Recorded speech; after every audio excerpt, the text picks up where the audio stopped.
We are here at Colorado Basketball Media Day with Shane Harris-Tunks. Shane, obviously the first question is how's the knee? The knee's doing great. Yeah, it's feeling really good.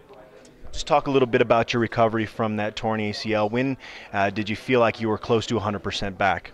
Um, well, pretty much as soon as I started playing, like day one, as soon as they put me in, I was 100% ready to go. So I was just itching to get out there. Was that sometime over the summer or early on here? May.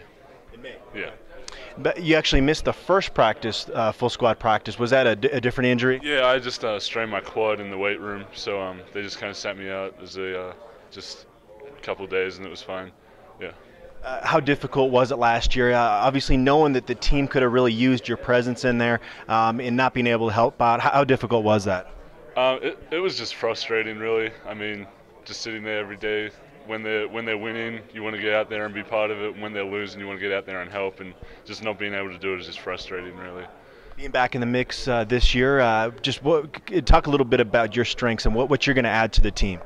I just think I bring some more size to the middle. Like I post up well. I can set screens and get more rebounds as well. And not only do you add that, but you also help out in the sense that it allows Austin Dufall to play more his natural position, and Andre Robertson can play some of the three. Have you noticed their games benefiting from you being back in there? I think so. I mean, Austin obviously enjoys not having to play the 5 spot, and at times we're going, Andre in the 3, Austin in the 4, and me at the 5, and that's a big rebounding team that we haven't been able to do before. You guys obviously lose your top 4 scorers from last year, so outside expectations are going to be low. What are the expectations within the team? Well, we lost our top 4 scorers, but we have, I think, 7 guys that didn't play at all last year. So we've got a lot of people coming in that can fill those roles. Talk a little bit about Carlin Brown, and I've heard other players describe him as a leader, and just talk a little bit about him as a player and what he adds to the team. I mean, he's just a straight up player, really. I mean, he's a veteran, so he plays smart, he plays hard, and he doesn't make that many mistakes. So I think he's really going to help us because he's a really strong offensive player.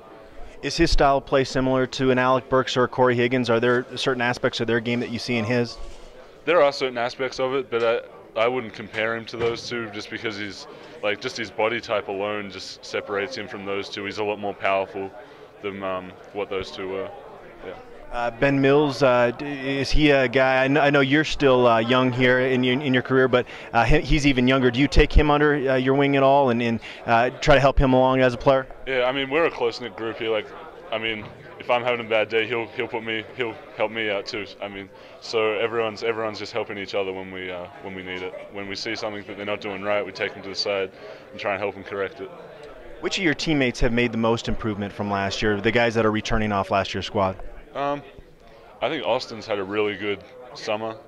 In the pickup games, he's been playing really well. He's got a lot more confidence going with his jump shot, and he's really knocking them down in game situations in practice. So I think he's impressed me the most, like over the summer, as well as Andre as well. He's been working on his jump shot as well, which is going to help him get open this year. When you signed here, you had signed to play in a different style of offense. Just talk a little bit about how you fit in as a center into this up-tempo style. Well, I got recruited by Bizdelic because he liked my passing ability, and that worked well in the Princeton. And I mean, in the motion, there's plenty of opportunity to do that and other stuff as well now. So it's just broadened my horizons and allowed me to expand my game. You guys play one game and then you're headed off to that Puerto Rico tournament. Is that going to be good for this team, getting on the road and maybe giving you guys a chance to bond as a unit? Oh, I mean, definitely. I don't think we need to bond that much more. Like I said, we're really close, pretty much always together. But I think getting on the road and having a few tough games at the start of the year will really set the pace for when we come back and play some of the maybe smaller teams that we have coming up as well. Thanks, Shane. Appreciate it.